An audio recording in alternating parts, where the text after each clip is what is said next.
In his introduction, the assassin brags about his ability to bring griffins into existence and refers to himself as Griffinman. He also claims that he is able to accomplish this feat. He also reveals that he is a human being who, similar to Shimizu, is capable of undergoing transformations. This is in addition to the preceding information. Zena is unable to comprehend the idea that there is another individual in addition to Shimizu who is fused with a beast, and she is furthermore unable to accept the fact that this individual does in fact exist. In order to safeguard Zena, Shimizu takes the initiative to inform Griffinman that he will not permit him to take her. From Shimizu's perspective, this is a brave move on his part.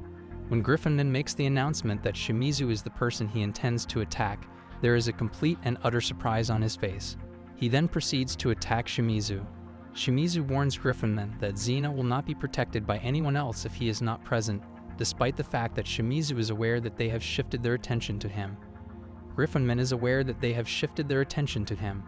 In the course of the fight between the two of them, Shimizu demonstrates his superior raw strength by punching Griffinman multiple times. Griffinman is unable to withstand the multiple blows. After participating in a brief altercation with the other party, the Griffinman decides to flee the scene by taking flight into the sky.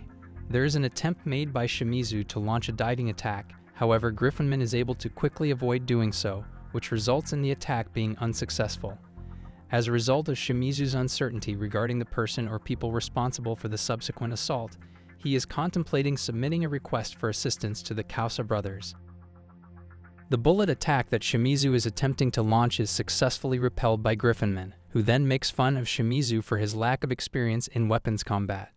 Zena is resolute in her commitment to be of assistance, despite the fact that she is currently in a position where she cannot intervene in the situation.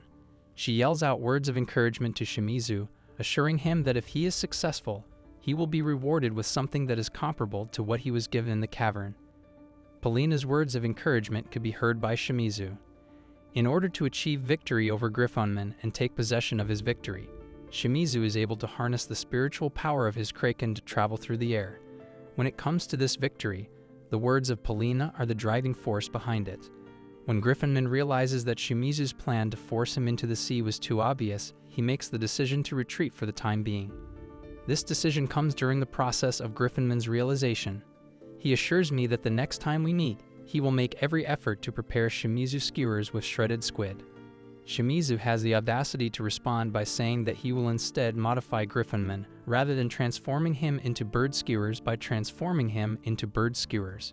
During the time that Griffinman is leaving, Polina is conducting an investigation into Shimizu by questioning him about the encounter.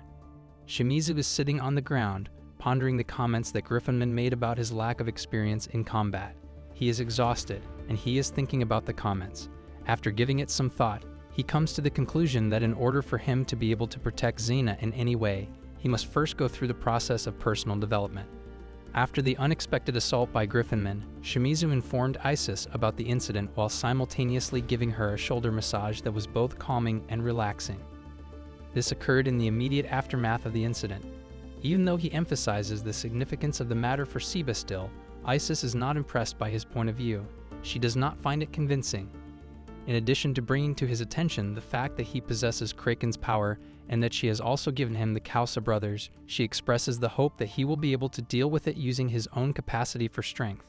She also brings to his attention the fact that she has given him the Kausa brothers. Shimizu expresses his discontent with the situation.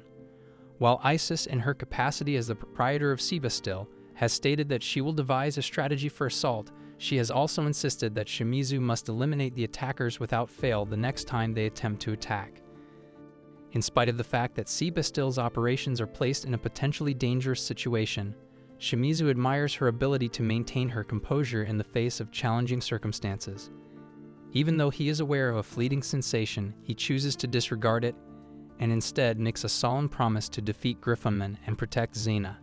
He does this despite the fact that he is aware of the sensation. On the other hand, his sense of responsibility prevents him from delving further into this sensation, which is a choice that he will later come to regret. He will come to regret because of this decision. He is going to come to second-guess his decision. At precisely that moment, the Kausa brothers make their appearance, and Shimizu is getting closer. While Hud is inquiring about what Shimizu would like them to do for him, Yadin is inquiring about whether or not it is their turn at this moment. Hud is asking about whatever Shimizu would like them to do for him. They have chosen to remain on the outskirts of the farm in order to protect their privacy, and Shimizu has requested that they pay attention to her while they are drinking some juice. Specifically, she explains that they are acting in this manner in order to protect their privacy. Throughout the course of their conversation, he shares with Griffinman the events that transpired and conveys his aspiration to enhance his physical capabilities. The next time Griffinman makes an appearance, Hud suggests that they could employ a strategy of surrounding him and defeating him. This is Hud's suggestion. They could use this strategy. In spite of this, they would be required to go through a significant amount of training in order to achieve this goal. The position of absolute certainty that Shimizu holds with regard to this matter is called into question by Sukaku when he takes into account the fact that they had previously attempted to kill him. Additionally, Shimizu provides them with the reassurance that their strength is genuine, and he also informs them of the information that he obtained from the warden regarding their history. They were informed by him that they had been sentenced to death. However, he explained that she had spared them in exchange for their loyalty and expertise.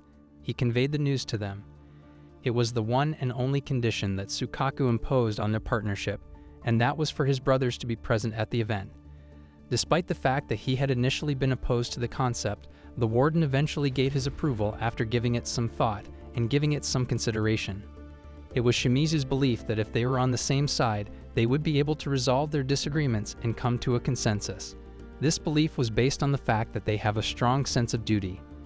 Sukaku reveals that they are blood-sworn brothers of different species belonging to different species.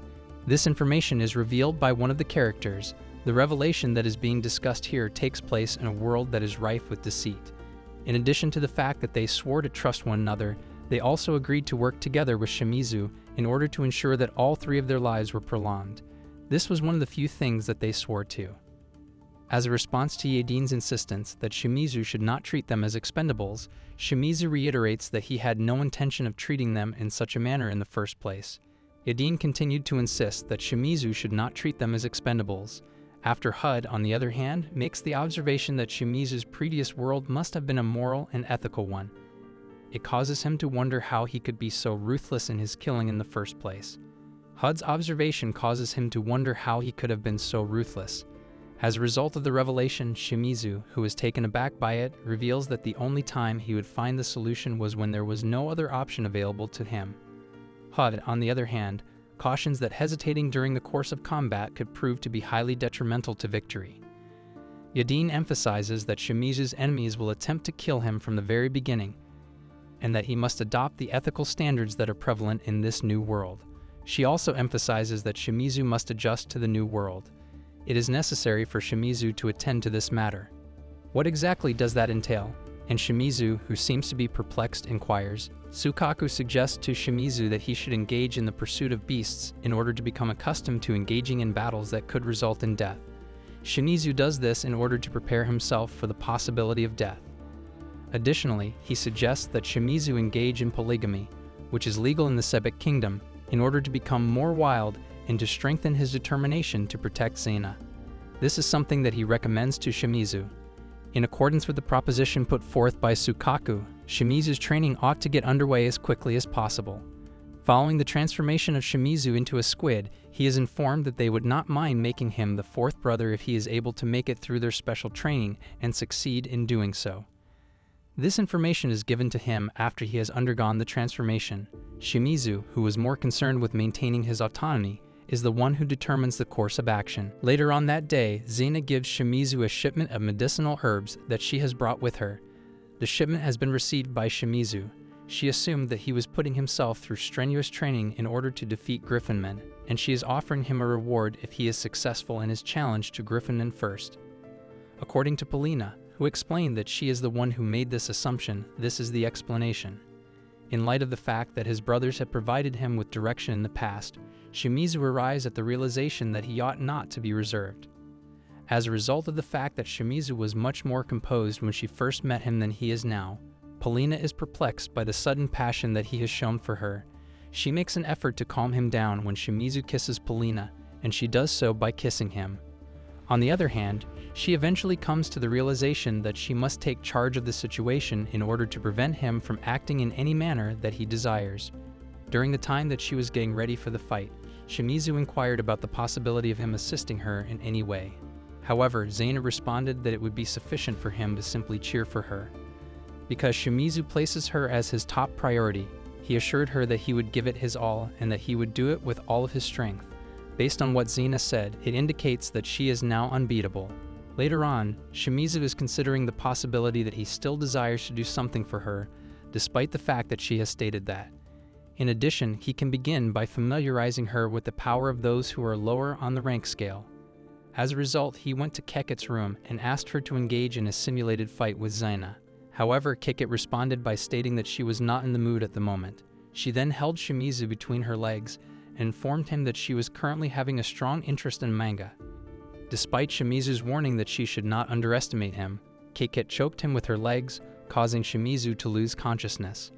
After some time has passed, when Shimizu is recounting the entire incident to Polina, she is unable to accept the fact that Keket choked him to the point of unconsciousness.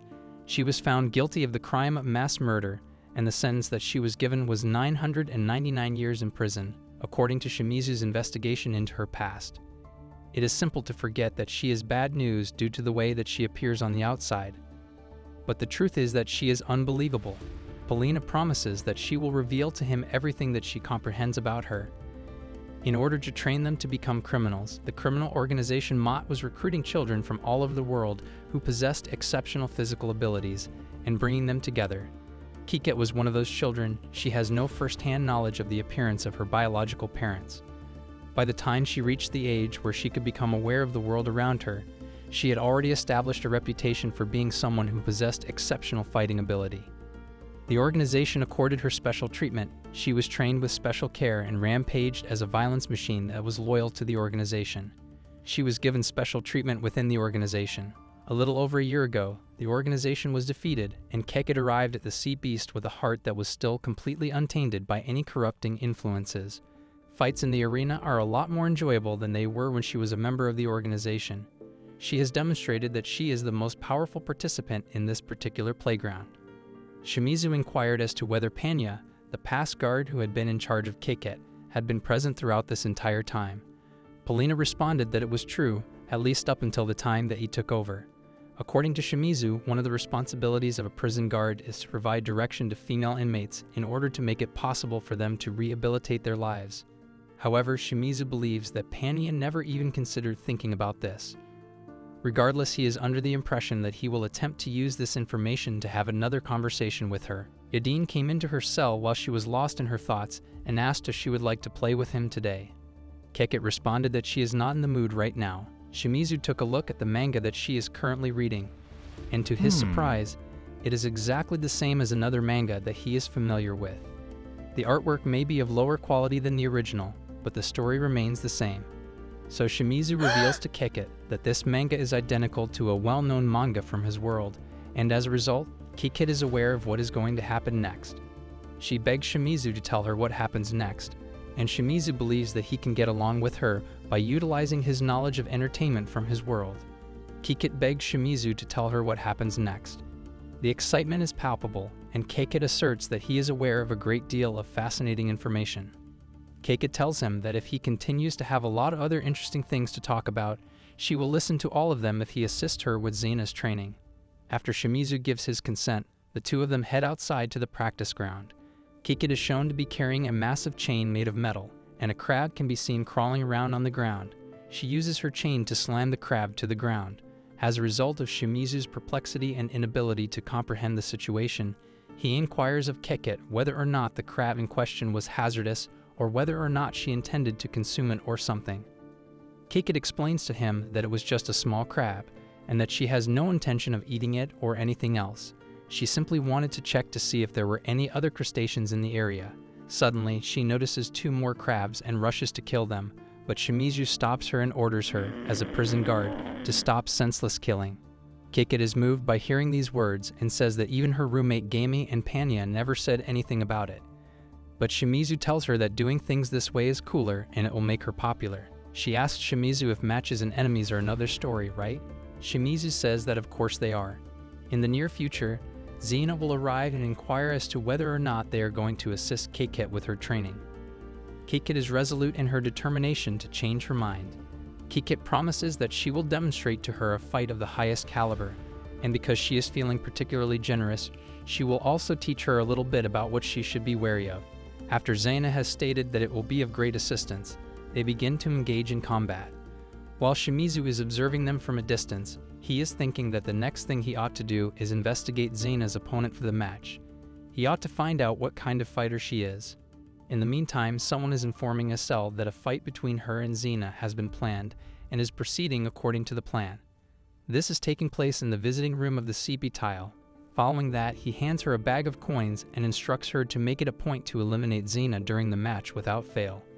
Zena is more powerful than Isel due to the fact that she is the paladin's daughter. According to Isel, she is certain that she will emerge victorious. Zena is, after all, a knave and inexperienced newcomer. Isel's criminal history is being investigated by Shimizu, and her current season record is 11 wins and 2 losses. Shimizu is looking into those numbers. Each and every one of the matches in which she was defeated was against opponents of the S rank. She is an extremely formidable opponent. Shimizu approached Panya, and before she could say anything, Shimizu inquired as to whether or not this was in reference to the occupation of selling his body on the side. Panya was unable to respond to Shimizu's question. It has been verified by Panya that the information is correct.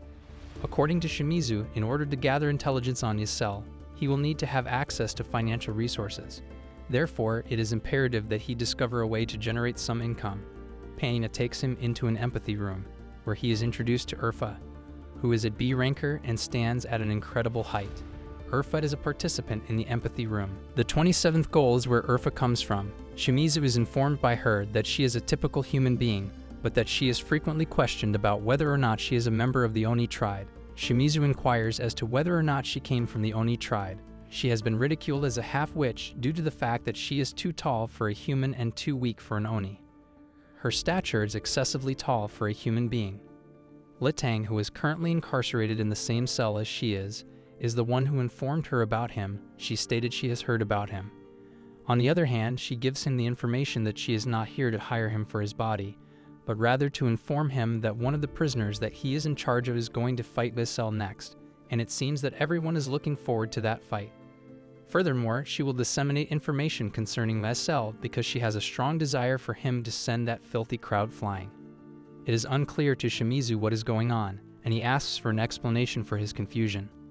A fight against an A ranker rating will be a lot higher if she wins. She had a chance to win after all. Her opponent Isel is an illusion user, and the region where she used to live was filled with beasts that specialize in deceiving and sneak attacks. Urfa is at a loss to comprehend the reason why Isel chose to come here before the match. She came to meet her before the match in order to meet her. Isel tells her that she is currently on a winning streak this season, and that if she continues to win an excessive number of matches, she will eventually be forced to compete against an S ranker. She informs her that she is currently enjoying a winning streak. Urfa was perplexed. Isel stated that, in all honesty, matches against those guys are way too dangerous for her to continue competing in them, so she was just thinking that she wanted to lose today. Urfa was perplexed by this statement. Urfa, on the other hand, informed her that it is against the law to participate in match fixing. As a result of Isel's assertion that she is merely holding a conversation with herself in this location, she makes candy available for purchase from her. As a consequence of this, the acquisition of that candy is evidence that they have successfully completed the match-fixing arrangement. In the course of the match, Urfa was able to blow away her opponent. However, just as Urfa was about to finish the match with her final blow, Isel attacked her and won the match. Therefore, Urfa decided to purchase the candy from Isel because she was tempted to believe that the fact that she was able to easily win against an A ranker was far too good to consider giving up. In the end, Isel was victorious over her opponent. She has lied to her about something, but by the time Urfa regained consciousness, she had already arrived at the hospital, where she was being treated for her injuries. Urfa was receiving medical attention for her injuries. She acknowledged that she had made a mistake. She had been unaware of the fact that she would be successful with a level of ease that was relatively small. According to Shimizu, she was unable to publicly accuse Isel of fraud because there was not enough evidence to support her claim. However, he did advise Urfa to exercise greater caution in the future. If her match fixing was discovered, she would undoubtedly be subject to serious consequences. Urfa was taken aback when she discovered that some of the prisoners were chief spies. She was also surprised to learn that the rumors that they had proposed match-fixing in order to expose those who agreed with them were true. It was Urfa's solemn promise that he would never again take part in activities of this nature. Shimizu was able to acquire a deeper comprehension of Isel's behavior, which was that she was someone who resorted to using fraudulent methods as a result of the new information that she had acquired. In addition to this, Urfa was in possession of specific information regarding the artistry and sword skills that Isel possessed. Shimizu was asked to provide instruction to Isel, who was the subject of Urfa's request. She received the reassurance from Shimizu that they would come up with a plan during their time together. He suggested that they have some fun together because Urfa had already purchased his services. He put that matter to the side and suggested that they have some fun together. The amount that she paid was merely a retainer fee, and there was no reason for him to force himself to be with someone who had a body that was comparable to hers, according to Urfa, who insisted that it was not required. In spite of the fact that Urfa seemed to be dissatisfied with the decision, Shimizu had already made up his mind about what he would do. During the time that Shimizu was transforming into his squid form, Urfa admitted that she preferred to take the approach that required more conventional thinking. Isel, on the other hand, made an appearance in front of Zena at the athletic field where they were practicing. Her desires were inquired about by Zena, who was the agent. Following a comprehensive examination of Zena, Isel came to the realization that she did, in fact, bear a resemblance to him. Additionally, she disclosed to Zena that her father had been the one who had instructed her in swordsmanship lessons. Zena, who was overjoyed by this discovery, questioned whether or not it was true. She was ecstatic regarding this discovery. In spite of the fact that he had a strict demeanor, Isel disclosed that he was a compassionate person. She described him as an extraordinary person whose fighting spirit completely engulfed everyone around him. She said that he was a fighter. After all, she was the daughter of her former instructor, and it was inconceivable to her that the daughter of that paladin could be a person who was responsible for the death of her father. She was unable to muster the strength to engage in combat with her because of this. Therefore, in order for Zena to be able to knock her out at that precise moment, Isel made a promise that she would create an opening as soon as the actual battle began. In order to be of assistance to Zena, Isel approached her after the match and asked her if she could tell her everything that had happened in the past. Zena agreed to tell her everything. All of this was a part of Isel's plan. For someone who had been adamant about their innocence, these would be words that would be a delight to hear. Isel's plan included all of this. In the end, however, she has the intention of Zena passing away while the match is still in progress. Isel was of the opinion that Zena was not guilty. The entire situation was framed in such a manner due to the fact that both the father and the daughter were honest to an extreme degree. Isel believed that Zena was not guilty. She, on the other hand, did not care about it. As long as she was able to amass some wealth, she was content with her life. As soon as they were finally able to meet each other in person at the arena, Isel pretended as though she was going to keep the promise that she had made to Zena. During the time that Isel was watching Zena pounce on her, she was under the impression that she had taken the bait like a knave fish by doing so. Her strategy, on the other hand, was not successful. It seemed as though Zena was able to see through her maneuvers because, prior to the match, Zena reported their conversation to Shimizu. Not only did Shimizu let her know that she was being tricked, but she also warned her about Isel's tendency to engage in dishonest practices. It was something that Isel could not believe that Zena had such a strong and trusting relationship with someone like a prison guard. Isel literally could not believe it. It was exactly what Shimizu had been hoping for as she watched their match, and the fact that Isel was the one to take the first strike from Zena was exactly what she thought would happen. In spite of the fact that she was corrupted, Isel was still an A ranker and strong enough even if she fought in a normal manner. The most significant issue that started to surface was this one. In addition, Zena was furious and unable to forgive Isel for making use of her father in order to deceive her. There was no way that she could forgive Isel. Zena's sword hit Isel. Isel stated that she should have just submitted and this would be over quickly, but she chose to suffer. Zena used her sword skills with a crescent moon slash. Isel easily dodged her attack and said that it was a nice move, but too bad she missed. And here it comes, Isel's sword dance, she said. She used her sword dance, a 10-way slash, setting in with illusions as a decoy. This is her specialty move. The crowd was excited to see this. Isel's move made a small cut on Zena's arm. Zena thought that Isel's blade looked longer than it actually was. Isel said that it was her illusion, and even if Zena knew it, she would not be able to counter it. Zena was furious and asked Isel to bring it on, and finally she executed Isel.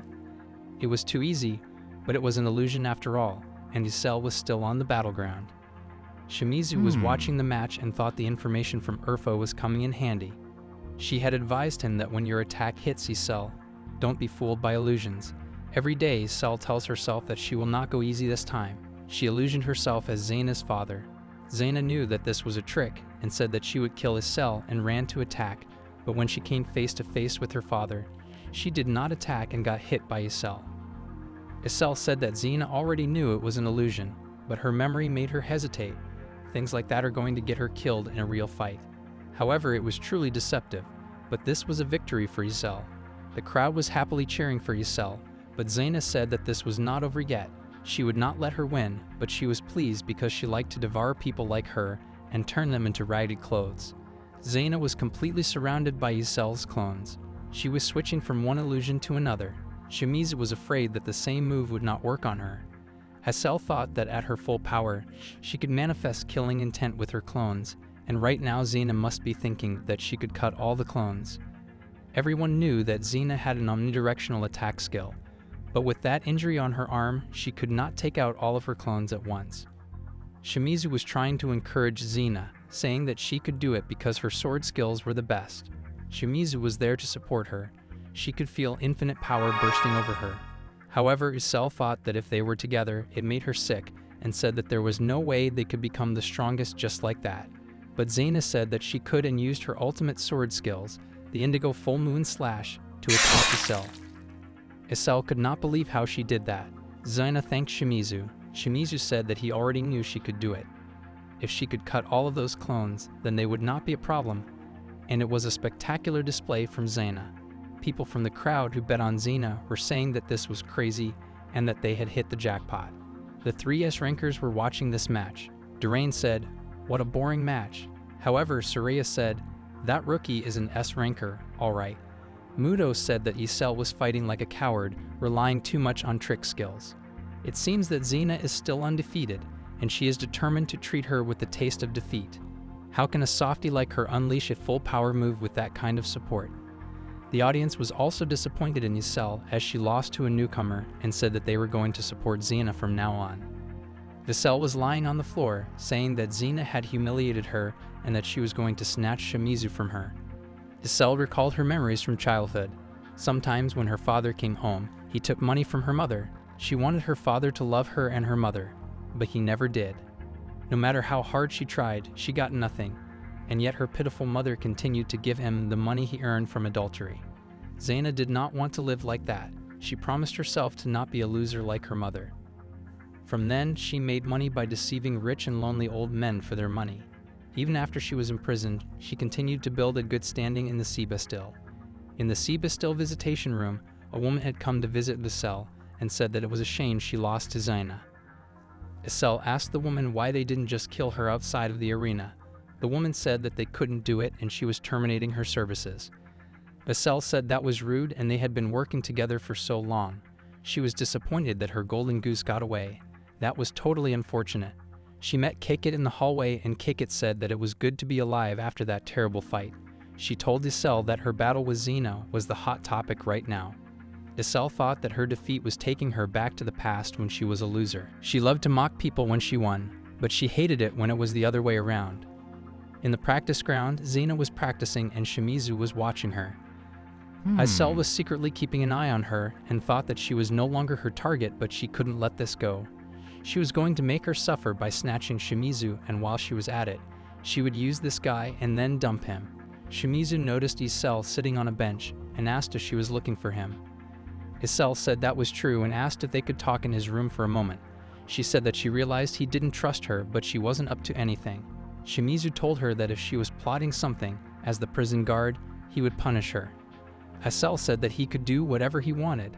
It was simply because men were rare in there, so she just wanted to talk to him. Shimizu agreed if she only wanted to talk. He said that he would have to clean his room first, and after some time, he brought Isel to his room and asked her if she had met other people like him. Isel said no, and she had only heard rumors. Shimizu said that otherworlders were rare after all. However, Isel told Shimizu that up close, he was even more handsome than she thought. She asked why he didn't go out with her. Shimizu was taken aback by the sudden confession. Isel kissed Shimizu, insisting that her mouth would make him feel good. Shimizu was surprised that she was actually good at this. Zena said that she had got him and fell right from the kiss. She had been using illusion. She drank water and said men were too easy, that she didn't need to lift a finger. Shimizu transformed into a squid and said that would be cheating. He lifted Isel with his tentacle. The 3 Kausa brothers were also with him. Shimizu said she thought that he let his guards down around tricksters like her. He made it look like he was cleaning his room to set this up. Ikin said how about his stealth skill room in C, she did not even notice. Hud said that he was watching Shimizu when he went under her spell. He used his hypno skill. He cast it lightly so she did not fall asleep. She would not be able to move her body for a while. Zena thought that she heard the Kausa brothers got caught, but she had no idea that Shimizu was using them as his private soldiers. Hud asked Shimizu to unleash Griffin, and after putting the brothers back into the bottle, Shimizu said it was time for punishment, and he would do whatever he wanted just like she had promised. Cell thinks that the spell is very strong. She cannot even move her body. However, Shimizu is thinking that he is doing a side drop using his body, but he is lacking experience and skill. He needs to get better to satisfy all his clients, and with someone like Isel, he does not need to hold back to practice his skills. He is going to try a lot of stuff, and he starts her punishment. Cell asks Shimizu to stop and says he got it wrong, but Shimizu does not listen to her. Isel apologizes and says that she was threatened, so she had no choice. She asks for forgiveness and starts crying. Shimizu apologizes and says that he went too far. Isel says that as an apology, she is going to make Shimizu feel even better, but Shimizu says her reckless sneak attack will not work. In a way, he is learning a lot from her. Isel thinks that it is frustrating, but she can snatch Shimizu by doing this from Zena. It seems like Shimizu is reading her mind. He asks Isel if the reason she seduced him was to get back at Zena. He tells her that they are not dating, so they can do this without any hesitation. Isel thinks that she has underestimated this guy. She is out of tricks now, and he is going to do whatever he wants. After a long session of punishment, Isel asks Shimizu if they are doing it a lot. Doesn't he think that they are a good match? She suddenly kisses him. She is thinking that she is going to drown Shimizu in her and make him fall in love because he is a winner. But the sparkle in her eyes when Shimizu appreciates her tells that Shimizu is not the one who is going to fall in love. The next day, Shimizu has got a client, and he is ready to show her the result of his training with Isel. He tells Panya that he is ready to make some money, but unfortunately, she tells him that it was cancelled. Their client, Litang, suffered critical injuries because she fought the S-rank Mudo, and she will probably not be able to move for a while. Shimizu thinks that S-ranks are scary. Litang is the client that Shimizu is currently working to satisfy. According to him, it is an improvement over the previous time. He explains to her that it is his job, and that he has been putting in a lot of work in the gym. In addition, he conveys to her that he has been anticipating her arrival and expresses his desire for a speedy recovery. Despite the fact that she is feeling much better, she tells him that he should concentrate on her at this moment. Shimizu reveals to Miriam and Polina at a later time that they have 2 guests coming to visit them. Miriam asserts that it must be her absolute closest companion. It is Shimizu's recommendation that they do not cause any trouble. When Shimizu entered the cell, he informed Zena, who was sitting by herself, that she too had a visitor and that it was him. Zena was sitting alone. The fact that Shimizu did not want her to experience feelings of isolation moved Zena. Already she was holding out hope that they would eventually tie the knot. However, Shimizu interrupted her train of thought and brought to her attention the fact that her next match had already been scheduled. The interaction was with Mudo, who was a S-ranker, and when he looked her up, he was surprised to find out that Zena was already familiar with her. According to Zena, she had no idea that she would have to confront her. In addition to being a fellow watchman, Mudo's father was also a friend of Zena's father. Meanwhile, Mudo's father was the Queendom's martial arts instructor. When they were younger, she and Mudo were friends and played together. Zena had a considerable amount of respect for her because she was her gracious senior. Her father, on the other hand, was humiliated by a humiliating loss in a friendly match against a foreign nation and ultimately took his own life as a result of his humiliation. This resulted in the removal of his title. In addition, Muto was under the impression that her father's martial arts were the most powerful, and that the possibility of losing a match was a matter of 1,000,000 to 1. she was eager to demonstrate that she was his successor. Muto put in a lot of effort while honing her skills. On the other hand, she was asked by someone one day if she was thinking about getting married, but she responded that she was devoting herself to martial arts. She should not do that, according to the advice of another man, if she wanted to be like her father. A loss in the friendly match was referred to as a disgrace to the queendom by those individuals. According to the man, he must have attempted to bribe his way into the position of martial arts instructor. Therefore, she ought to refrain from romanticizing her father.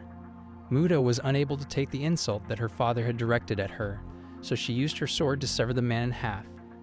Despite the fact that everyone believed that she had lost her mind and that she had destroyed a reality, Muto stated that she would put an end to those who made fun of her parents without a single doubt in her heart.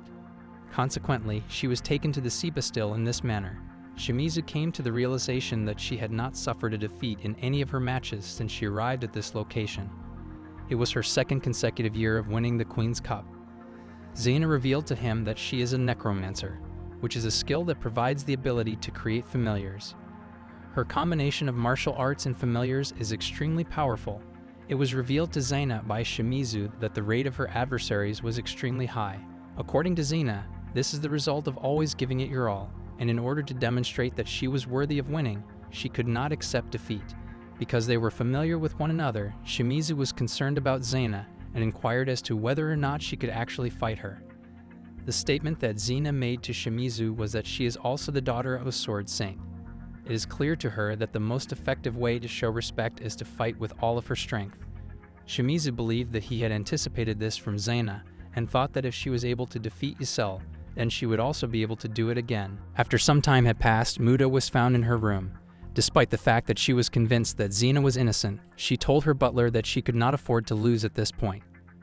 In her role as the queendom's martial arts instructor, she was going to bring back the honor of her family.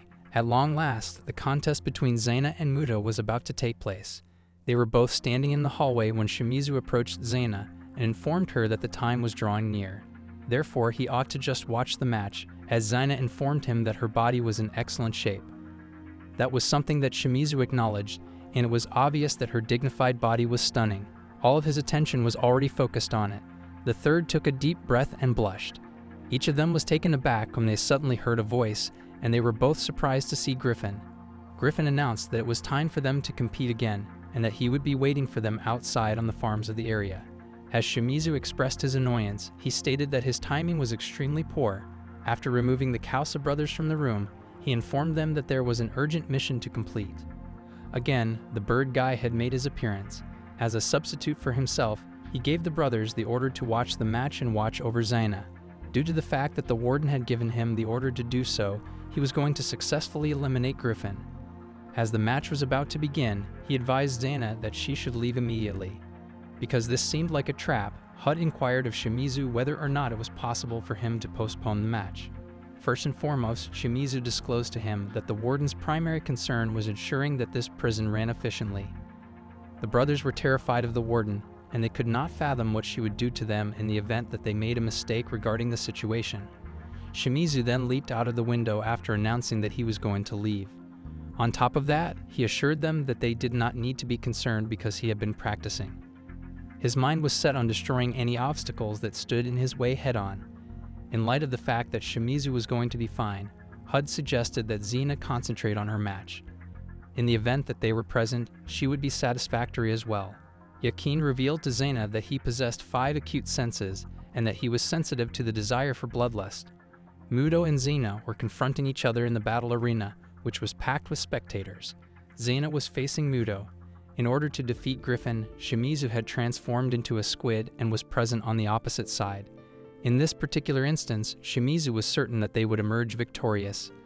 It is Griffin's duty to inform Shimizu that his client has given him the order to kill Shimizu at this very moment. It is Shimizu who inquires about his client. Griffin has stated that he will not disclose this information to him. During the time that he was stronger, he could have put him to the test. However, it is still too early since their most recent fight. When it comes to a newcomer with a fiery temper like him, he cannot expect much. Shimizu is questioned about whether or not he is able to truly contend with the fear of being beaten to a pulp. Griffin is attacked by Shimizu, who tells him that he does not need to be concerned about it. Because of him, he is going to be absent from Zena's game, and he is extremely irritated about it at the moment. Shimizu is persistently launching attacks against Griffin. The fact that he has become so powerful in such a short period of time is beyond Griffin's comprehension.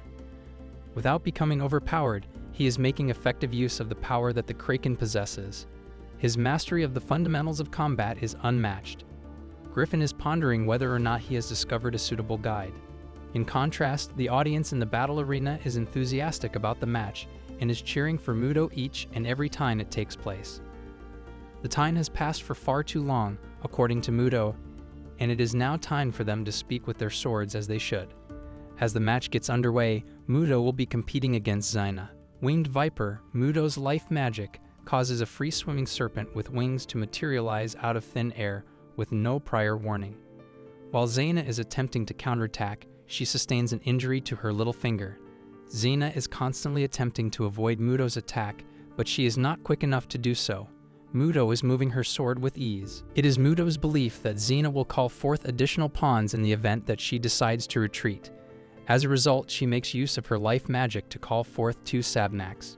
While Hud and his brothers are watching the match, they have noticed that she is able to instantly summon a number of powerful familiars. According to Yakin, both magic and martial arts are currently at their highest point. Zena, on the other hand, believes that it is nothing different from the time she fought Isel. Through the use of her most powerful life magic, Muto conjures up a massive salamander. She has let loose her lethal servant, who has scorched a great number of adversaries. She then gives the salamander the order to attack. On the other hand, Zena declares that she is going to eliminate herself and all of those familiars at the same time. She begins her assault on the salamander by employing her ultimate sword skill, which is called Lazuli Mirror Break.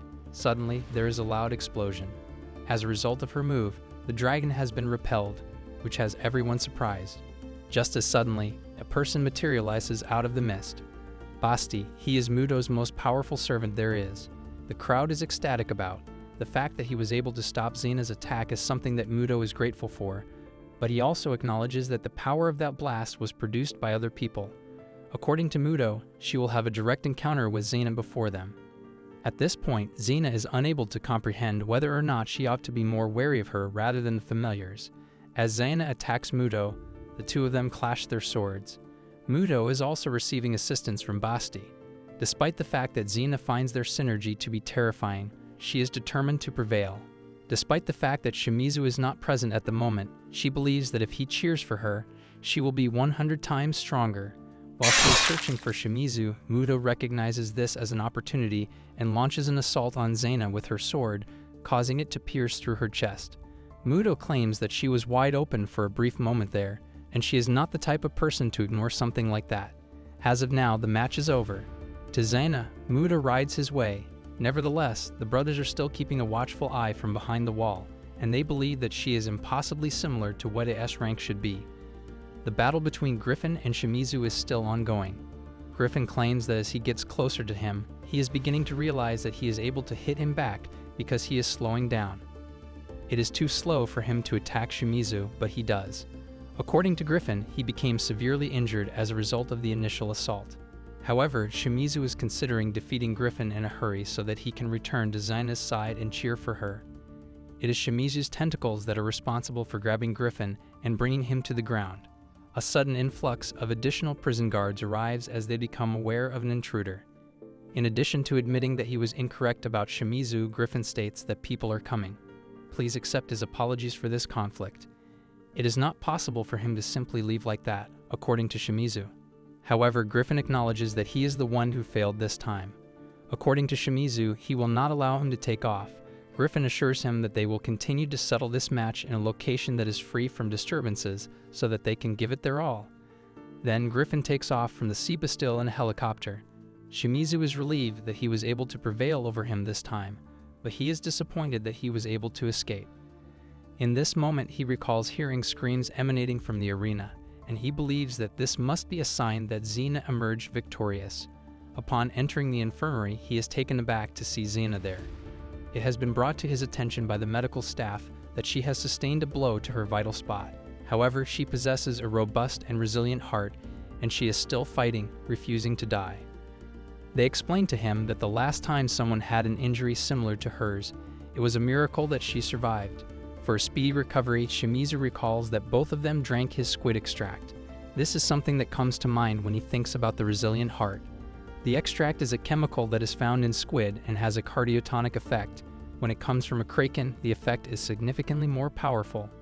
He wants to know how she is doing now and expresses his gratitude to the medical staff for saving her life. The nurse informs him that she is suffering from extreme weakness because she has exhausted all of her strength in order to recover, and that they will gradually administer nutrients to her in order to restore her vitality. Shimizu, on the other hand, believes that it will take some time and that she will be unable to defend herself in the event that someone sends an assassin. Due to the fact that he is a jailer, he is unable to remain by her side throughout the entire day. It is imperative that he has Zena back on her feet. The warden claims that she gave Shimizu the order to kill that beast the next time, and she also instructed him to make sure that he defeated him. Attempting to drive him away will not be sufficient, and in light of this failure, he has a recommendation. Shimizu expresses his regret and explains that he has decided to entrust Zena's safety to the brothers at this time. His goal is to bring her condition back to normal as quickly as possible. An attempt was made to provide her with his squid extract, however, it was not satisfactory. In light of the fact that the liver of the demon angler that resides in these waters appears to be rich in nutrients, he would like to give her that liver. However, according to the warden, the demon anglers that reside in their sea are the representation of the terror that sea bastille possesses. When it comes to preventing access from the sea, Shimizu claims that they are natural guards. In order to hunt that fish, he makes a request to the warden that something be done differently. As time goes on, Zena's popularity in the arena continues to grow. She is going to give the sea bastille a run for her money in the future, and he is requesting that she get back to work as soon as possible. The warden is satisfied with the manner in which he expressed himself and finds it endearing. Consequently, she is prepared to make an exception this time. However, he is indebted to her for this favor.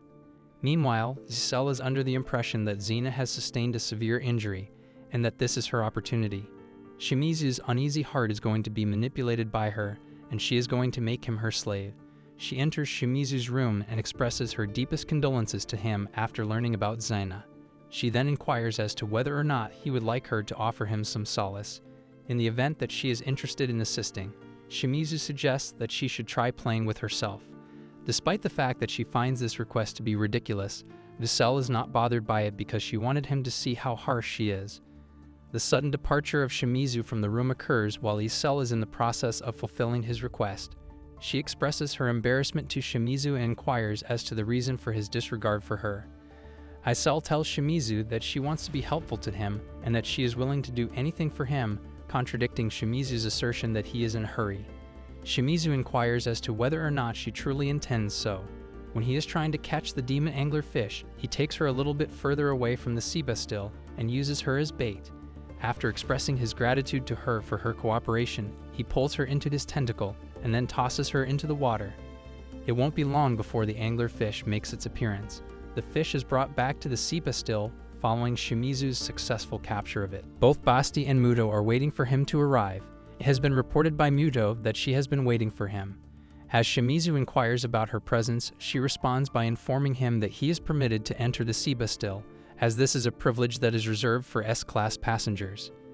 In her statement, she expresses her desire to assist him in Zena's recuperation. Shimizu brings to her attention the fact that she is the very person who gave rise to her demise. According to Muto, it turned out to be the result of a full-scale conflict. It is necessary for those who enter the arena to possess that determination. However, the match is over. Due to the fact that Zena is similar to a younger sister to her, she makes it a point to offer assistance whenever it is possible. Isel, on the other hand, is observing Muto and expresses that she is so sophisticated that she is unable to match her elegance. Additionally, Shimizu has become submerged in her own words. It is said that Basti is Muto's butler and that he is capable of preparing any kind of food. He is capable of preparing the liver dish of the demon beast. Zena is given the liver of the angler fish by Shimizu, and as soon as she takes her first bite, she regains consciousness and declares that her entire body is experiencing a revitalizing and revitalizing effect. According to the voice, he is pleased that it is functioning properly. On the other hand, Muto warns her that she is still wearing only her pants. With the intention of allowing Muto to take care of Zena, Shimizu exits the room.